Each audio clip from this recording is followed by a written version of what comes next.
Hey guys, this is Rob with AlienRider here. In today's video, we're going to take a dive into Sony IMX307 cameras, and more specifically, the AlienRider IMX307 camera.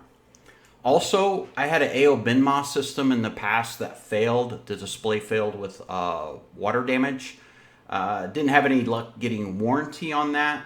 So I have their camera as well. It's also supposed to be a Sony IMX307 camera. So I opened them both up for comparison's sake. So let's take a look and see what we found inside. All right, so here we go. Let's take a look at these cameras.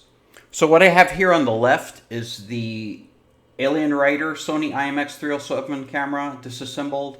And then here on the right is the Aobenma, I think that's how you say it, supposedly Sony IMX307 camera. On the wiring, this one is labeled Sony IMX307, and then we'll take a look at the camera here in a second. But we're going to start off with the AlienRider. This is just the cabling going through the back cover, and it's a press fit that's sealed. I'm going to get that out of the way just so we have some room here. And then here are the components of the camera. So I'll start off with the CCD PCB. So this is the Sony IMX307 device here that's PCB mounted. And then on the back side, there's support circuitry, and then there's a connector that's going to connect this PCB to the second PCB.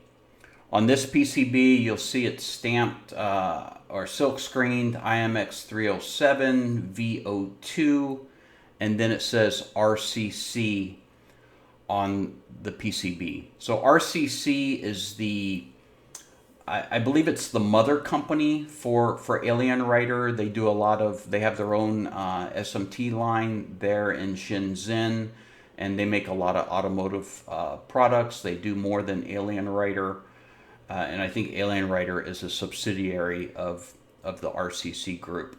So they stamp their company on there, and then the second PCB here has the other connector, so it'll connect to the first PCB, some support circuitry here, but most importantly, the ISP is located right here on the top of the PCB. The ISP, or image signaling processor, is a full HON. It's a FH8550M high performance 1080p ISP processor. So there you have it. Now I'll show you how this kind of goes together. So these PCBs will be pressed together via the connector, and then it will be screwed together. And then the lens, this is the lens, so you can kind of see it's it would mount here. I kind of snapped it off, and this is what your package would look like. Okay, and then it would slide into the housing and up to the view window. See if I can get it to go in.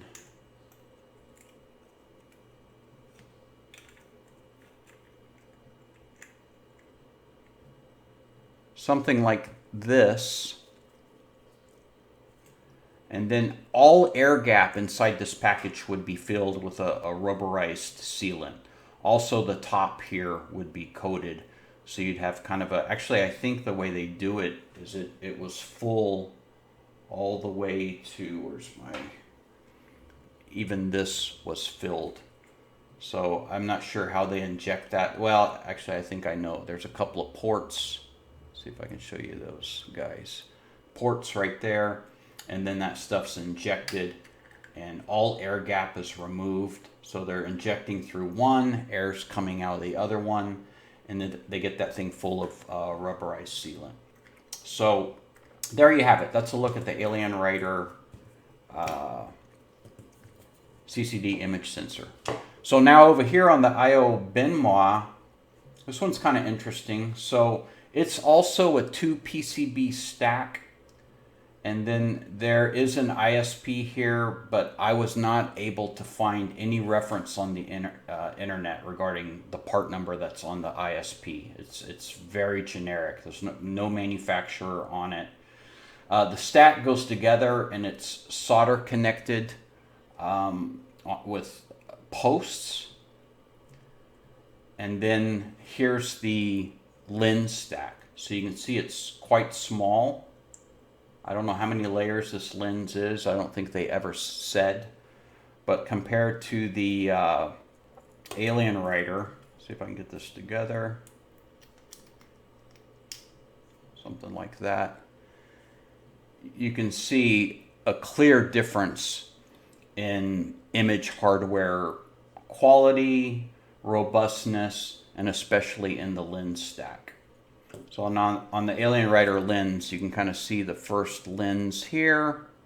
And I think it's supposed to be a 6 or 7 layer lens. And then obviously we have the outer lens. And this is epoxied together. Maybe I'll try to take it apart at some point, but I haven't got there yet. Now here, the package for the Aobenma, you can see it goes way down in there, and then the housing is just again filled with this rubberized sealant, and then the backing plate is put on. It's done, looks like, yeah, I'm not sure how they do it. I only see one port.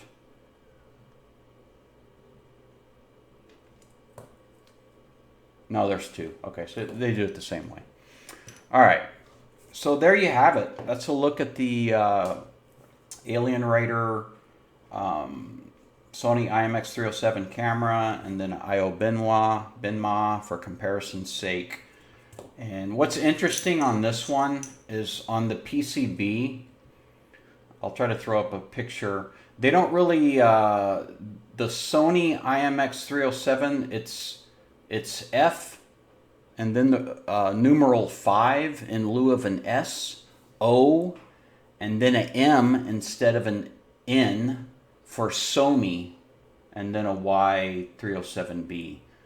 So it makes me wonder what they're actually putting into this camera, and then just the build quality. I would be very suspicious if this were actually even a true Sony IMX307. But on the AlienRider, I'm pretty confident that's what we have. They silkscreen it properly. And the only way of really knowing is maybe putting a scope on these CCD arrays and seeing if it's etched in the device somewhere. And even then, I'm assuming that can be counterfeited as well. But whatever. To me, it's obviously a clear difference between the two image sensors. And the AlienRider looks like a very good build quality on their camera. Thanks for watching.